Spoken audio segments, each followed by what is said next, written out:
Let's move on to our text. Before we look at it directly, it's important to understand how it fits in the overall biblical narrative. You see, God worked through Matthew, Mark, Luke, and John, all four of them, to record the events of Jesus' life. While not biographies like we would think about them, they are accurate records of what he did and said.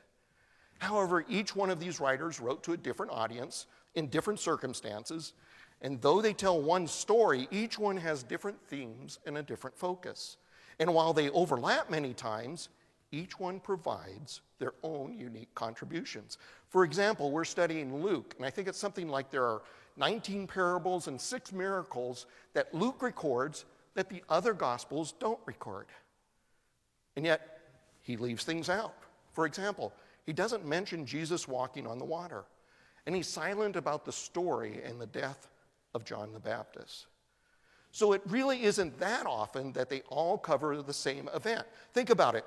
I mean, even the whole birth narrative is left out of the Gospel of Mark. Yet today, we come to one event that they all record. In fact, it's commonly noted it's the only miracle other than the resurrection that all 4 authors were led to record. Think about that. Water to wine, the man lowered through the roof, the calming of the sea, all these great miracles that we know and think about, and yet this is the only one that's in all 4. On the other hand, while all 4 tell the event, each one has a little different perspective. Each adds different details. For example, only John records that the bread and fish come from a boy. Only Luke notes that it happened near the town of Bethsaida. Matthew relates that this happens right after John the Baptist's death. And only Mark adds that some of the crowd ran ahead to meet them. And yet they stand united. They stand united in the overall picture. Let's look at the ways that they are united.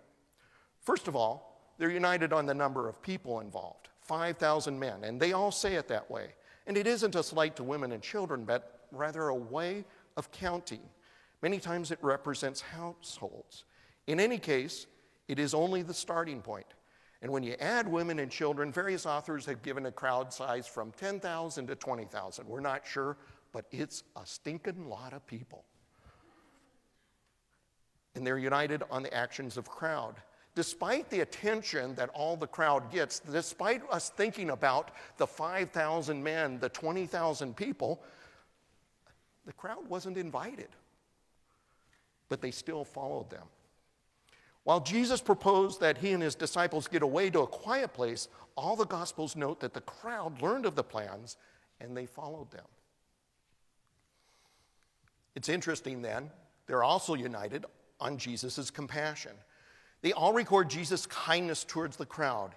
It's interesting that a couple different words are used. In Matthew and Mark, the word actually is best translated as compassion, emphasizing Christ's sympathy and love for the crowd. But here in Luke, it's a different word, correctly translated, as we read today, as welcomed, emphasizing that Jesus gladly accepted the crowd. And so here we get a great example of great unity found in the different Gospels. A common event, but through the diversity of writers, we get a fuller understanding of what is going on. Jesus not only had compassion, but he openly welcomed them. Excuse me. And they're also united on the amount of food. 5 loaves and 2 fish. The number of people contrasted with the meager amount of food. And despite some critics' comments, there was no other food around. As we will see in a moment, the disciples had a chance to look around. And you think about it, them not having food, that kind of makes sense with the scenario. After all, Jesus, at least to everybody else, had left on the spur of the moment. And the people were not planning to go anywhere. Rather, they saw Jesus leave and they ran after him. They had no time to pack anything. They go on to being united upon Jesus giving thanks. Oops. 5. There. They're united on Jesus giving thanks. Now, this occurs before the miracle happens, meaning nothing had multiplied yet. Jesus stood there in front of a crowd of 10 to 20,000 people with 5 loaves and 2 fish. I don't know how big those fish were, but they're not that big. And yet he gave thanks. Can you imagine what the disciples were thinking? How can he give thanks for such a meager meal? And they're also united on Jesus' organization of the crowd. Jesus had them sit down, not en masse, not where you are, but rather in groups of 50 to 100 people each. And this is the closest we get to any information on how this miracle happened, at least logistically. And it kind of makes sense. I mean, it ends up being maybe groups of 200 to 300 groups. So instead of thinking of a line of 10 to 20,000 people lining up to get their food, think of 200 to 300 groups there. Now divide 200 to 300 groups by 12, because there were 12 disciples that were going to serve them.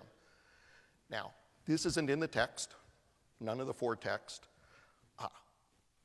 but I like to think about it of being 240 groups. 12 apostles, 20 people for each group. Again, I'm making this up, but it kind of fits the scenario. And each group, I don't think the apostles necessarily had to go out to each group. Each group sends up a representative with their group and with the number of food that they meet. And I just imagine the apostles standing there with 12 apostles out there with 20 people in front of them, and they're going, okay, how many do you need? Oh, there's 57 in your group? Jesus, I need 50. Oh, okay, thank you. Okay, next, 93. Oh, there's not once, not twice, but over and over again. They went back to Jesus, and there was still food. I mean, God could have made the point much easier. If it had only been 100 people, there still wouldn't have been enough food. But he so chose 10 to 20,000 people to emphasize the point of his provision. And interestingly, they're united on the satisfaction of the crowd. As Luke records in verse 17, they all ate and were satisfied. You see, it isn't some light snack to hold them over, and it wasn't just the neediest got something, but everyone was satisfied. And that word satisfied means to be filled. It's the same word that Matthew uses in the Beatitudes when he records Christ's words, "Blessed are those who hunger and thirst for righteousness, for they shall be filled." These people were filled, they were satisfied. And not only were they satisfied, but the authors are all remarkably united about the amount of leftovers. Verse 17 goes on to say, the disciples picked up 12 baskets full. Get the picture? How many disciples were there? 12. How many baskets full were there? Okay. Now about the baskets. Don't think that the littlest details don't mean something. You see, the term here is not a big basket you might see in the marketplace. Now, interestingly, that word is used. The big basket word is used in the feeding of the 4,000 later, where they picked up 7 basketfuls. They had 7 full baskets, but here the word is different. It's commonly used for a smaller wicker basket that often the Jews were accustomed to carry their food in, their personal lunchbox, although it may last for a little bit long, especially when they were on a journey. And so while none of the disciples had anything when they started, they now, after feeding 20,000 people, not only had enough for their own filling for that day, but they also had enough for the journey ahead. And so while this is a story of God's massive provision, it's also a story of God taking care of even the smallest details. And all 4 writers give us different views of this event, but they're unified in these facts. And you know, these facts would be enough. After all, there are many applications to our life that we can pull from just the study of those facts.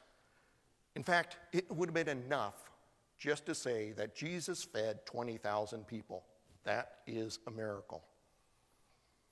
But there's one more thing that they all recorded and that we want to take a look at today. Now, it isn't the prettiest fact. Now, I have to admit, if I was one of the disciples and Luke was interviewing me for writing this, I might not have brought this part up. But they all stand united in showing the disciples' failure. They make clear that these people who had seen and heard Jesus, who had been picked by the Master himself, these who had seen Jesus heal, cast out demons, who had seen him do so many things, these 12, to the person, could not look beyond their current problem. All they could say was, oh, it's too late. Hey, you preached too long. Oh, hey, this place has nothing. Who picked this place? Oh, it would take us 6 months to earn enough money to buy all these people food. It's just too much money. They stand united at the fact that instead of looking to Jesus, they look to the world around them. And you see, these are not just casual comments. These are studied observations, as we'll see in a moment. They had some time to think about it, to evaluate the situation. Still, the disciples were unable to come up with anything. They couldn't even get the crowd organized. Jesus had to tell them everything, step by step, what to do. And so this miracle was an amazing sign to 20,000 people. That day, 20,000 people learned about Jesus' compassion, about his love, his welcoming spirit, about God's abundant provision. But to the 12, it was more than that. It was also heartbreaking, but a teachable moment for them. And so today, I would like us to look at this not from the viewpoint of the crowd, but instead, let's look at the viewpoint of the 12. So let's look real closely at the text today.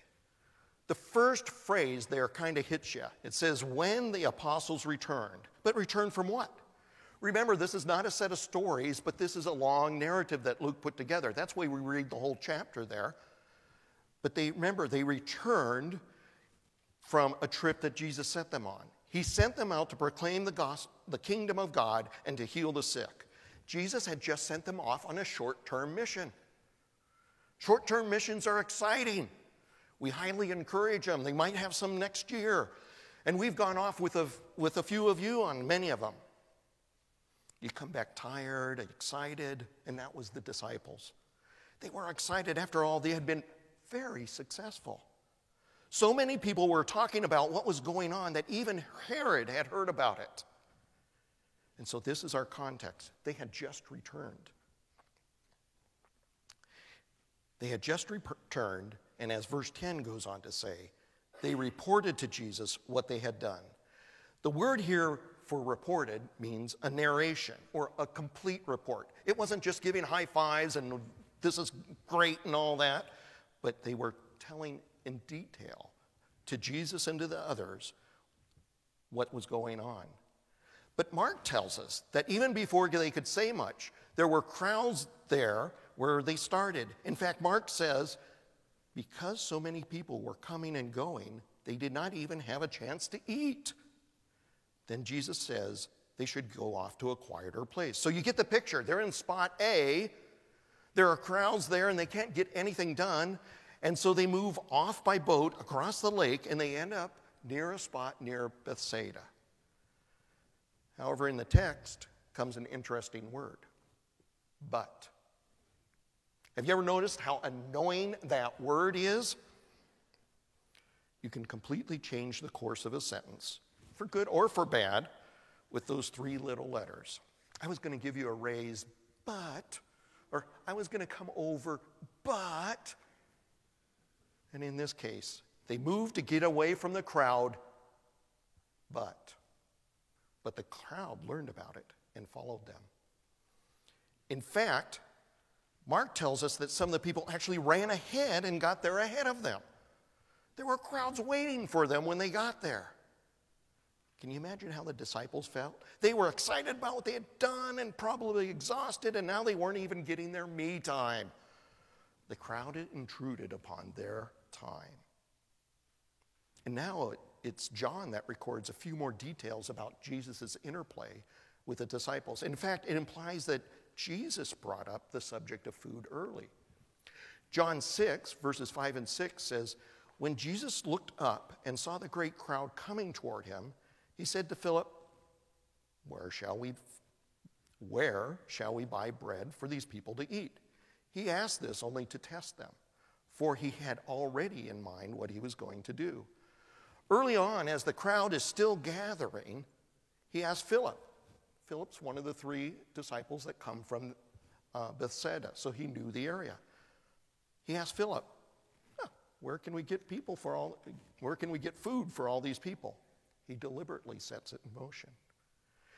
And so even though it's only a few verses in the text, there seems to be a span of time between this first interchange with Philip and the miracle. During this time, Jesus teaches and he heals many people. However, I imagine that also during this time, the disciples were scurrying around trying to figure out what to do. Andrew's the only one that even had a little good news. He's the one that finds the boy. 5 loaves and 2 fish, probably packed in his little basket. And this is where Luke picks up the narrative. The apostles, after their studied approach Jesus with their conclusion: send the crowds away. As one author notes, this appears to be the first church committee meeting. And you note, they got it wrong. And to that, Jesus responds with a simple statement: you give them something to eat. In Greek, it's a very simple 4-word sentence starting with the word give. It's pretty direct, don't you think? You give them something to eat. And yet the disciples balked. Well, not exactly balked. They took time to explain the situation to Jesus. Okay, Lord, I heard you, but here's something you need to know. Have you noticed how often we like to explain the situation to God? Lord, I know I should do this, but here's some facts that you need to know. God doesn't need to know the facts. He already knows it. In fact, Jesus doesn't even respond to their fine bullet point presentation. Instead, he tells the disciples to have the crowd go sit down. So you see, there really are 2 groups of people here: the 20,000 and the 12. And while we can spend a lot of time talking about the 20,000, I think it's the 12 that hits home the most. They learned a lot of things that day. First of all, they learned that success does not mean completion. They had a great ministry trip. Many people have been impacted. No, many people had actually been changed. They healed in Jesus' name. They taught in Jesus' name. It was fantastic. But Jesus used this to remind them that even when ministry is done, it's not over. When ministry is done, it's not over. Even when you think you have arrived, it isn't the end. And most importantly, we are never done growing at any point in time. We always have something to learn.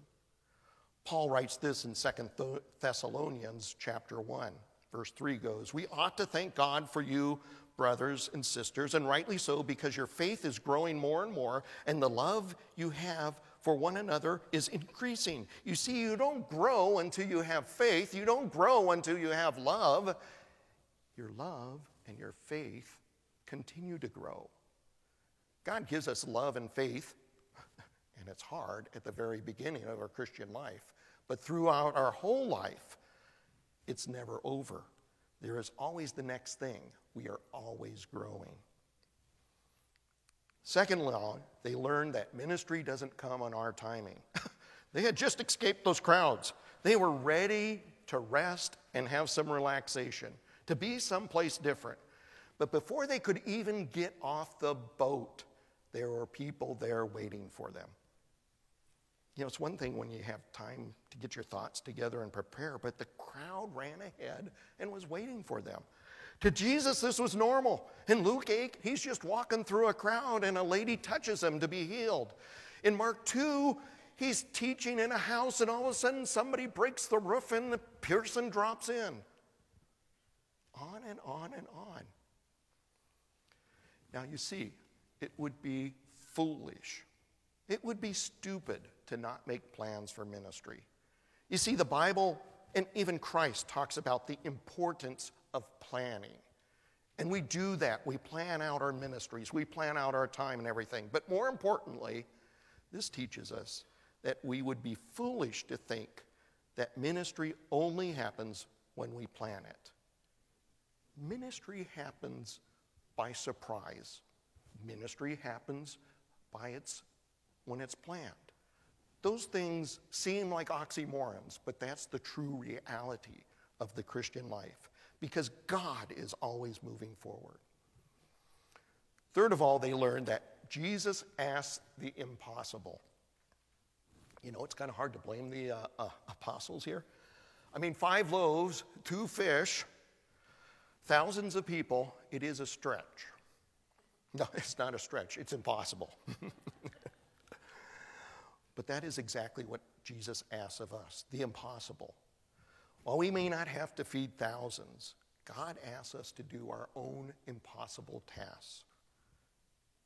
It may be in the area of our family, our work, I don't know. But I know many of us are facing the impossible. So just fill in your own impossible situation. Because the key to facing the impossible is the next thing that they learned. They also learned that Jesus provides the resources. I made some stuff up earlier, but I really don't know how the logistics of this whole thing worked. But somehow, Jesus began to break bread, and then more bread, and then more bread, and then fish, and then bread and fish. Something happened, and probably in part was indescribable to the disciples. But that's what happened. God provides. But let's be clear on the sequence of events here. This is not some name it and claim it situation. It isn't that God provides all of our wants and that God's provision is just overflowing for everything.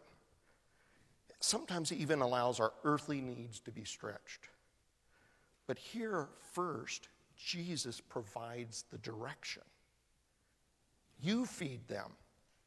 He chooses it for us. And when we follow his lead, he provides us with the resources, the strength, the ability to do his will. God leads us. And when we follow him, he provides those resources that we need. So you see, there's 2 sides of the miracle here. There's the 20,000 side and there's the 12. 2 sides, 1 coin. From one side, this is a wonderful miracle, a story of God's compassion, his welcoming style, his impossible provision, and those are all true. From another angle, it is a story of our failure of faith, a story of how even those closest to Jesus, those who've had such fantastic ministries, how even we can and often fail, even when we've just had a success. And that takes us back to bowling. You see, our grandkids were quite happy with their scores. Garnett's 4, Charlotte's 2. Garnett actually had a couple good frames. And there were high fives and cheers and ice cream. Of course, there was ice cream, okay?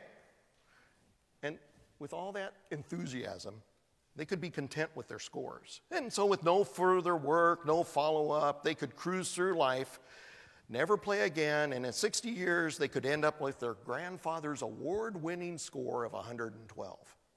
Yeah, not very good, huh? You get the point. You can't be a bowler without working on your bowling. Even when you have a good frame, you need to follow up with work. not just for one frame more, not for one game more, but over and over and over. And you don't stop. You don't get to a point in bowling and then say, I've achieved it. You got to a 190, I'm happy with that score, never bowl again, and then come back 20 years later and try to bowl a 190. That's not going to happen, is it? When I was younger, I used to bowl a lot. Never that great, but I had my own ball and equipment. I even once bowled a pretty good game, certainly better than 112, but I didn't bowl again for a long time. So I can, to this day, I can beat a 4-year-old, but not by that much. So as the worship team comes up, let's think about this picture. You see, it's another view of this parable. We took this picture while we were in Galveston this summer. And why this is another view of this parable is because it is a sunrise, not a sunset. That's what the disciples learned. You have a bright spot, a successful ministry, things that are happening that are exciting, yet it isn't an end. It isn't a sunset. It's a start. It's a sunrise. Sometimes our impossible situation is big. Sometimes it is small. It can be our health, our family, our neighbors. It may not even sound spiritual. After all, he used a bunch of hungry people to lead the disciples into better faith. But Jesus is leading us into new areas. Even when we think we are not ready, even when it approaches us by surprise, even when we think we're done, God brings us new, exciting adventures. Let's open ourselves up to those adventures.